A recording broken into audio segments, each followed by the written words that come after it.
Tere! Selles videos räägime optimeerimisest. Mis on optimeerimine?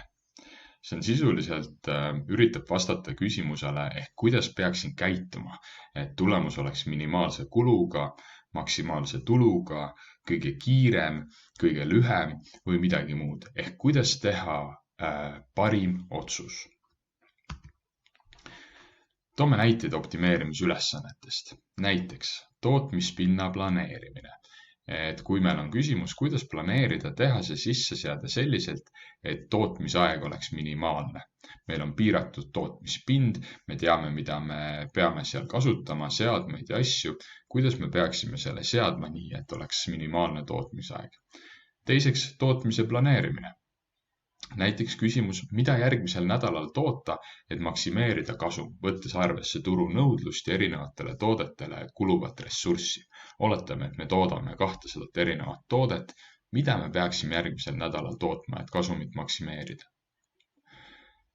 Kolmandaks, ladude asukohtade planeerimine. Näiteks, kuhu ehitada laohooned, et kliendid saaksid väiksema kuluga teenindatud. Meil on näiteks kliente üle kogu Eesti või üle kogu Euroopa, kuhu peaks laohooned ehitama.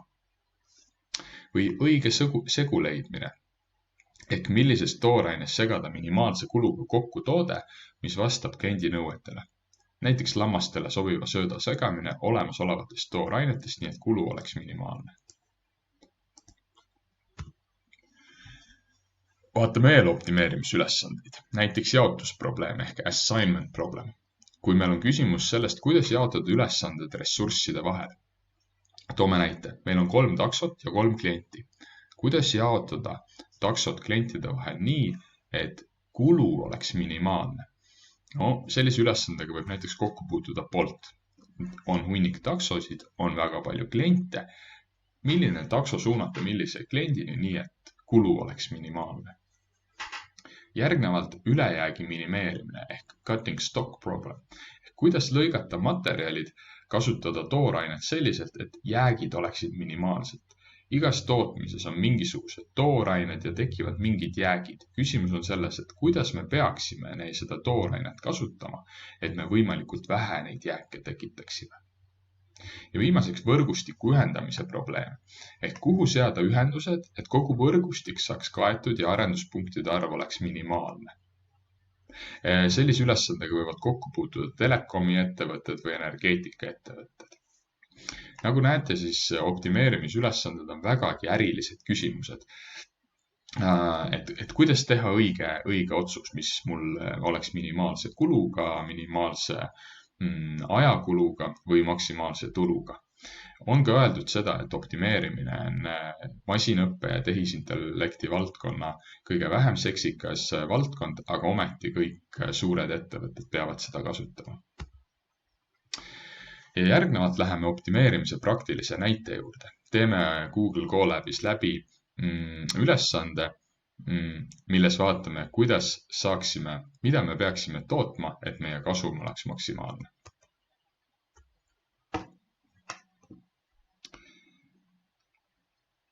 Sissejuhatuseks tutvume Pyomo teegiga, et me oma ülesande lahendamiseks kasutame tööriista nimega Pyomo ja Pyomo on Pythoni teek formuleerimaks, lahendamaks ja analüüsimaks optimeerimismudeleid. Siit leiate lingiga kodulehele ja dokumentatsioonile, mida ma soovitan uurida. Optimeerimisülesannete lahendamiseks Pyomoga peame installeerima nii Pyomo kui ka lahendaja ehk solveri. Pyomo ise aitab seda ülesannet kirja panna, defineerida, modelleerida ja siis me peame installeerima selle tööriista, mis selle ülesande ära lahendab ehk solveri ja Pyomo võimaldab ühendust väga paljude erinevate solveritega. Meie näites installeerime Pyomo ja vabavaralise lahendaja GLPK ehk Linear Programming Kit, GNU Linear Programming Kit. Aga teeme läbi. Esimese sammuna peame Pyomo installeerima.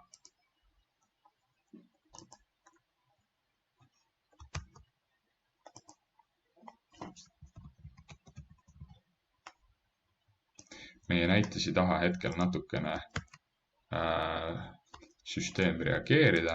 Vaatame, kuidas me saaksime, mida me saame teha.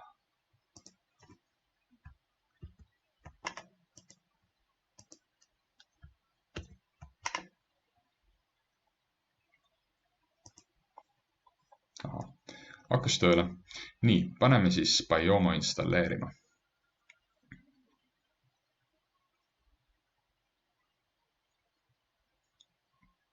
Ja nende kahe real me installeerimegi ühelt poolt Biomo ja teiselt poolt siis Solveri ehk GNU Programming Kit Solveri.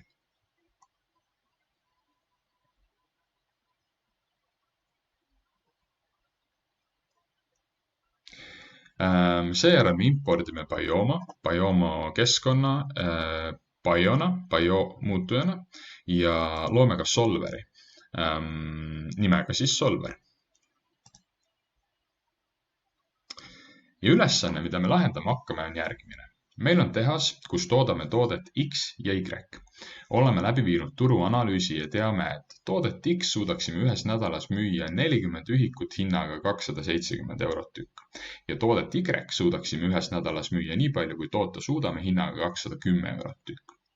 Kulude osas teame, et toote X tootmiseks kulub 100 € ulatuses toorainet, 1 tund vanemspetsialisti tööd ja 2 tundi nooremspetsialisti tööd. Toote Y tootmiseks kulub 90 € ulatuses toorainet, 1 tund vanemspetsialisti tööd ja 1 tund nooremspetsialisti tööd. Palkade kohta on nii, et vanemspetsialisti töötund maksab 50 € tund, nooremspetsialisti töötund maksab 40 € tund. Ja ressursipiirangud, toorainet saame kätte nii palju, kui tahame, aga piirangud on inimeste kättesaadavuse osas. Vanemspetsialist saab nädalas teha maksimaalselt 80 töötundi, noorem spetsialist saab maksimaalselt teha 100 töötundi. Küsimus, kui palju toodet X ja Y peaksime tootma, et maksimeerida oma kasu ning mis on selle maksimaalse kasumi suuruseks? Ülesande lahendamist alustame sisendandmete määratlemisega. Paneme kirja kõik need asjad, mis meil infos olid. X toote hind 270, X turupiirang oli 40 ehk maksimumkogus, mida saame müüa. Y hind oli 210. Tooraine kulud olid vastavalt 100 ja 90. Vanemspetsialisti hind on 50 ja piirang oli 80 tundi nädalas. Nooremspetsialisti hind 40 ja 100 tundi nädalas oli piirang. Mudeli loome käsuga BioConcrete Model. Initseerime. Tegelikult me peame need muutujad ka läbi jooksutama, neid see ei tegemata. Ja nüüd, kui meil on mudel loodud, nimega mudel, siis me lisame sellele mudelile esmalt muutujad ehk need elemendid, mille õiget väärtust tahame leida. Antud juhul me tahame leida X ja Y kogust ehk siis X ja Y tootmiskogust. Ja lisame need niimoodi, et mudel.x võrdub bio.var ehk var nagu variable. Loome ühe uue muutuja ja mudel.y puhul täpselt samamoodi ja määratleme, et nende muutujate väärtused peavad kuulma mitte negatiivsete reaalarvude hulka, et need tootmiskogused ei saa olla negatiivsed. Loome. Järgmise sammuna igal optimeerimisülesandel on piirangud, mille raames me saame toimetada, mille raames me saame nendele muutujatele neid väärtusi siis valida. Antud juhul me peame arvestama turunõudluse ja saadaoleva tööressursiga ja lisame siis esimese piirangu nimega turg, mudel.turg võrdub bio.constraint, constraintiga me loome siis piirangu ja väljendame seda siis matemaatilise ekspressiooniga või matemaatilise lausendiga, et mudel.x peab olema väiksem võrdne kui X turupiirang, ehk siis, et see X kogus, mil muutuja X peab olema väiksem kui seal turupiirang, mille me enne defineerisime. Vanemspetsialisti tööaega on saada 80 tundi ja mõlema toote tootmiseks kulub 1 tund vanemspetsialisti tööd, ehk siis, et lisame piirangu mudel.vanemspetsialist. Ja see lausend on, et mudel.x plus mudel.y peab olema väiksem võrdne kui vanemspetsialisti piirang. Ehk siis, et kui me tootmiskogused, kuna mõlema toote tootmiseks kulub 1 tund vanemspetsialisti tööd, siis me saame seda tootmiskogust ära kasutada. Et tootmiskoguste summa peab sisuliselt olema väiksem kui vanemspetsialisti töötundide arv. Ja sama teeme ka nooremspetsialisti puhul. Ainsa erinevusega, et mudel X toote tootmiseks kulub 2 tundi nooremspetsialisti tööd. Ja seega nooremspetsialisti 2 korda X-i tootmiskogus pluss Y tootmiskogus peab olema väiksem võrdne kui noorem spetsialisti piirang. Meil on muutujad defineeritud, piirangud on seatud, defineerime järgnevalt eesmärgi. Antud juhul on meil eesmärgiks maksimeerida kasum ja eesmärgina defineerime kasumi funktsiooni ja anname mudelile märku, et soovime seda maksimeerida. Antud juhul me paneme siis kasumi kirja mõlemalt tootelt. Kasum on siis tulude ja kulude vahe, ehk kasum tootelt X oleks X toote hind miinus X tootele kuluv tooraine miinus vanem spetsialisti hind miinus 2 korda noorem spetsialisti hind, sellepärast et ühe ühiku tootmiseks kulus 2 tundi noorem spetsialisti tööd. Ja Y puhul on kasum täpselt samamoodi. Võtame tulu, mis on hind, ja lahutame sealt maha tooraine ja tööjõu kulu. Ja nüüd eesmärgi paneme, et mudel.kasum võrdub bio.objective, siit me siis initseerime selle eesmärgi ja ütleme, et see lausend, see matemaatiline lausend on meil siis X-i tootmiskogus korda X-ist saadav kasum pluss Y tootmiskogus korda Y-ist saadav kasum. Ja ütleme ka Biomole ette, et meie eesmärk on seda lausendit maksimeerida.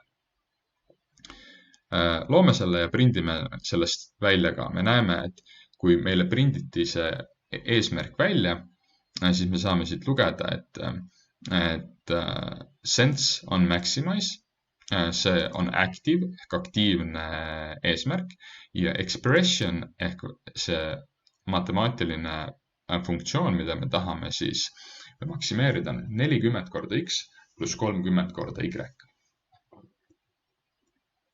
Ülesande lahendamiseks me kutsume välja oma solveri, mille me alguses lõime ja ütleme, et solver.solve meie mudel.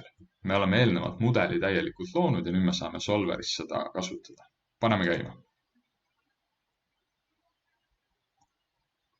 Ütleb, et meil on empty constraints. Me ei jooksutanud läbi mudeli piirangute koodilahtrit. Jooksutame ka selle uuesti läbi ja lahendame ülesanded. Nii, meie ülesanne on lahendatud, lahendus on optimaalne ja ülesande lahendamise aeg oli 0,02 sekundit. Ja me saame tulemused välja printida. Prindime siis välja optimaalse tootmisplaani.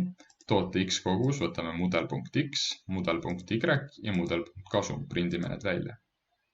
Antud juhul on meie optimaalne tootmisplaan siis selline, et järgmisel nädalal me peaksime tootma 20 ühikut toodet X, 60 ühikut toodet Y ja kasumit teeniksime 2600. Mis on selle juures ilus on see, et te võite proovida panna siia sisse teisi väärtusi X ja Y tootmiseks ja ma luban teile, et ei saa suuremat kasumit kui see. Et see on maksimaalne matemaatiline kasum, mida meil on võimalik teenida. Sellest paremini me teha ei saa, sellest paremat plaani pole olemas.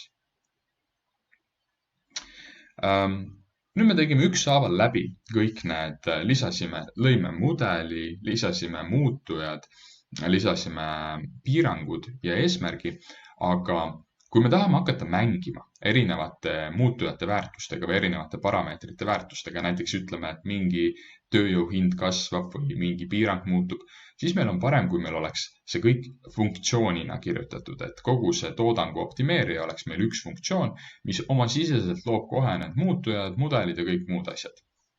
Defineerime selle funktsiooni. Nimeks paneme toodangu optimeerija. Sisendiks määratleme kõik need sisendid, mis meil ennem olid, X ja Y toote hinnad, piirangud, tööjõu hinnad ja ressursi hinnad.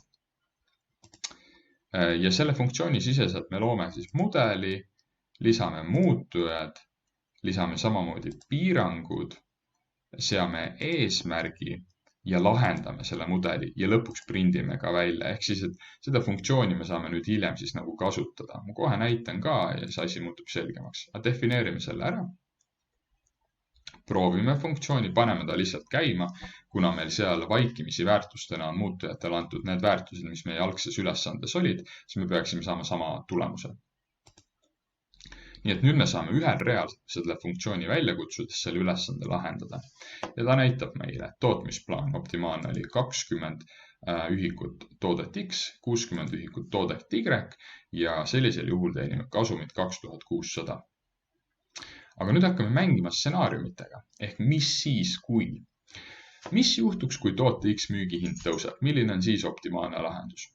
Meie stsenaarium on selline. Soodsate turutingimuste tõttu saame tõsta toote X müügihinna 290 euroni. Mis on nüüd optimaalne tootmisplaan? Ja kutsume välja oma funktsiooni, mille me lõime ja paneme, et X-i hind võrdub nüüd 290. Paneme käima. Nüüd näeme, et meil on mõistlik toota toodet X 40 ühikut ja toodet Y 20 ühikut. Ennem olid need vastavalt 20 ja 60 ja uus kasumiväärtus on 2600 asemel 3000. Okei, tooraine kallinemise stsenaarium. Oletame, et meie tooraine X kallines 115 euroni ja toote X tooraine kallines 97 euroni. Kasutame jälle oma toodangu optimeerijat, paneme need uued väärtused sisse, jooksutame läbi. Ja nüüd on meie optimaalne tootmisplaan samasugune nagu algne, aga meie kasum on vähenenud. Ehk siis, et midagi nagu selle algse stsenaariumiga tootmisplaanis ei muutu, aga maksimaalne kasum, mida me teenime, on vähenenud. Kõik on väga loogiline, tooraine kallines. Järgmine stsenaarium, mis on mõistlik tootmisplaan, kui vanem spetsialist läheb puhkusele. Vanem spetsialist teatab, et järgmisel nädalal ta läheb poolest nädalast puhkusele ja tema aega on kokku saada 50 tundi, enne oli 80. Teeme läbi, paneme vanem spetsialisti piirangu 50 tundi. Ja nüüd on meie optimaalne tootmisplaan selline. Toodet X peaksime tootma 40 ühikut, toodet Y 10 ühikut ja uus kasum, mida me teenida saame, on 1900 eurot. Ja viimane stsenaarium, mida vaatame. Noorem spetsialist tahab palgatõusu. Noorem spetsialist küsib palka juurde ja tema tunni kulu tõuseb 45 euro peale. Paneme jälle väärtuse sisse, optimeerime ja näeme, et lahendus on see, mis oli meie algne tootmisplaan, aga kasum on vähenenud 500 euro peale. Ja seda laadi mängides me võime lisada siia lõpmata palju tooteid. Praegu oli meil 2 toodet, aga me võime teha ka sellise ettevõtte, milles on 200 toodet ja me saame siis erinevaid stsenaariume läbi mängida. Täna Eesti ettevõtted valdavalt veel sellel tasemel ei ole, et optimeerimist sellisel tasandil teha. Üldiselt ikkagi inimesed vaatavad lihtsalt nagu oma plaanid üle. Ja küsimus ei ole selles, et ettevõtted ei tahaks neid optimeerimissüsteeme. Nad tahaksid küll, aga lihtsalt ei ole veel jõudnud sinna, et neid realiseerida.